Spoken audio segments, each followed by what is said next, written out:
Good morning বন্ধুরা। আর আমি সকাল সকাল ঘুম থেকে উঠে গেছি। আর কেমন আছো তোমরা সবাই? আশা করছি সবাই খুব ভালো আছো। আর এখানে দেখো আমি শাড়ি পরে বেরিয়ে পড়েছি। কোথায় যাব তোমরা গেস করো তো? লাল টুকটুকি শাড়ি পরে আমি, মামনি, আমার বর, আমার মেয়ে, চারজন মিলে আমরা আজকে বেরিয়ে পড়েছি একটি জায়গায় যাওয়ার উদ্দেশ্যে। আর লাল সাদা শাড়ি দেখে তোমরা আশা করি বুঝতে পারছো আমরা কোথায় যাচ্ছি। এখানে দেখো আমার লাল টুকটুকি শোনা, ও হচ্ছে গান বাজছিল, নাচছিল ওখানে।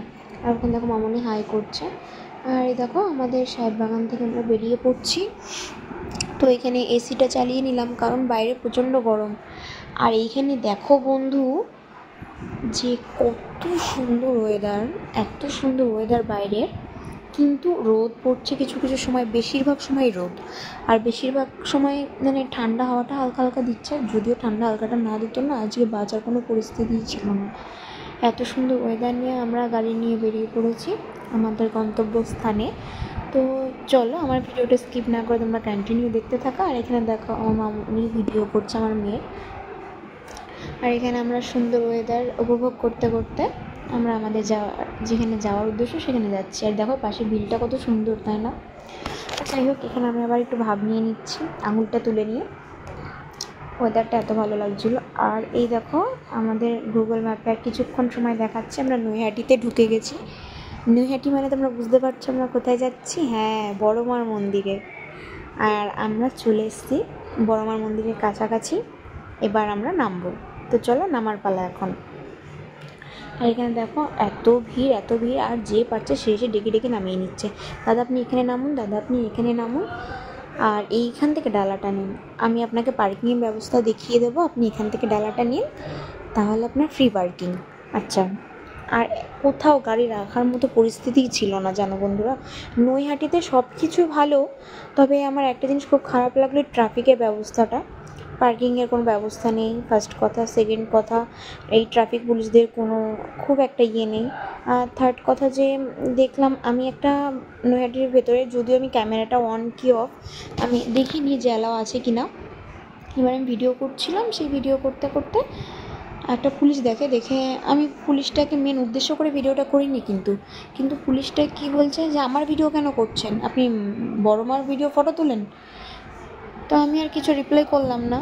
যাই হোক, ওনার ব্যবহারটা খুব খারাপ লাগলো, কিন্তু ওরা ওখানে বসেছিল ফার্স্ট কথা। যাই হোক, আর এখানে দেখো বড় মার মন্দির, এত ভিড় ছিল বন্ধুরা কি বলবো। মানে আমরা তো ছিলাম প্রায় 3-4 হাজার লোকের পেছনে। মঙ্গলবার ছিল, আর ওইদিকে ফলহারিণী অমাবস্যা ছিল।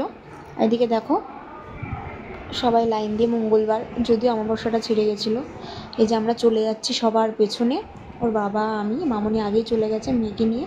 আর এই যে এখানে মামনি, পেয়ে গেছি মামনিকে। এবার আমরা লাইনে দাঁড়াবো, প্রায় 3-4 হাজার লাইন, তোমরা বুঝতে পারছো। আর এখানে দেখো গঙ্গা পাশেই। এবার অনেকে আছে না যে দণ্ডি কাটে, তো এই গঙ্গা থেকে স্নান করেই তারপর দণ্ডিটা কাটতে হয়। তো গঙ্গাটার হাওয়াটা খুব সুন্দর লাগলো। আর এখানে আমরা ডালা নিয়ে নিয়েছি, তো ডালা নিয়ে ভাবলাম একটু ভিডিওটা করি। তো এই ডালাটার দাম নিয়েছে 121 টাকা। আসলে ডালাটা বড় কথা না, মন থেকে পুজো দেওয়াটা বড় কথা। আর এই দেখো বড় মার মন্দিরের সামনে চলে এসেছি অনেক খাটাখাটনির পর। এত লাইন ছিল, এত লাইন, 3-4 হাজার লোকের পেছনে ছিলাম, বুঝতে পারছো। তো ওখান থেকেও একজন পুলিশ বলছেন কি যে আপনারা বাচ্চাটাকে নিয়ে একটুখানি সাইডে এসে হাওয়ায় দাঁড়ান। আর এই যে ওর বাবার কোলে আমার মেয়ে ঘুমিয়ে পড়েছে। মেয়ের ঘুমের টাইম হয়ে গেছে, যেহেতু মেয়েটাকে প্রচুর কষ্ট দেওয়া হয়ে গেছে আজকে। আর ওই দেখো বড় মা, তোমরা এখান থেকে ভালোভাবে দেখতে পাবে না, আর একটু সামনে যাই তারপর তোমরা ভালোভাবে দেখবে। আমার মেয়েকে গরমের মধ্যে, আমার মেয়ে খালি গায়ে দেখতে পেয়েছো তোমরা? দেখো বাবার কোলে ঘুমিয়ে আছে। আর এদিকে দেখো লাইন বাই লাইন ঘুরেই যাচ্ছি। যারা নৈহাটি যাবে আশা করছি কোনো মানে ছুটির দিনে তোমরা কেউ যাবে না, আর অমাবস্যা এর মধ্যে যাবেই না। এই দেখো আমাদের বড় মা, আমার মানে কি বলবো, আমার দেখে শান্তি হয়ে গেছে। এত সুন্দর মার মুখটা ছিল বন্ধুরা, দেখতে পেয়েছো মাটা কত সুন্দর, তাই না? আসলে আমার আরেকটা কথা তোমাদের সাথে শেয়ার করা হয়নি। আসলে আমাকে 2 দিন পর পর মা কালী স্বপ্নে দেখিয়েছে আমাকে পুজো করার জন্য, কিন্তু আমি এই মুহূর্তে আমার বাড়ি ঘর তো নেই দেখে আমি করতে পারছি না আমার পুজোটা। তো আমি সেই কারণে ভাবলাম যাই একটু বড় মার কাছে গিয়ে পুজো দিয়ে আসি। আর এই ফার্স্ট টাইম আমি বড় মার কাছে এসেছি। দেখো এখানে পুজো দিতে ডালা দিয়ে দিয়েছি। আর এই দেখো বড় মার মুখটা কত মায়া বই, তাই না? আর এই দেখো আমি ভেতর থেকে বেরিয়ে পড়েছি, মুখের দশা দেখেছো কী অবস্থা, মুখ চোখ কালো হয়ে গেছে। আর টিপটি টিপটিপ করে বৃষ্টি পড়ছিল। আর যে গাড়ির ভেতরে আমি আমার মেয়ে বেরিয়ে পড়েছি বাড়ির দিকে, এবার বাড়ি যাব। আর যাই হোক বন্ধুরা, আমাদের ভিডিওটা কেমন লাগলো অবশ্যই কমেন্টে জানিও। আর এখানে দেখো আমরা বাড়ি এসে তাড়াহুড়া করে রান্না বসিয়ে দিয়েছি, তখন বাজে 2:30। কী করবো, খেতে তো হবে।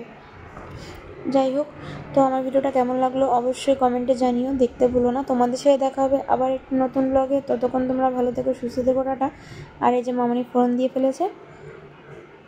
আর কি করবো, প্রচণ্ড খিদে পেয়েছিল, প্রচণ্ড। উঠেছি ঘুম থেকে 7টার সময়। টাটা বন্ধুরা। আর ওখানে আমার অ্যাডভেস্টার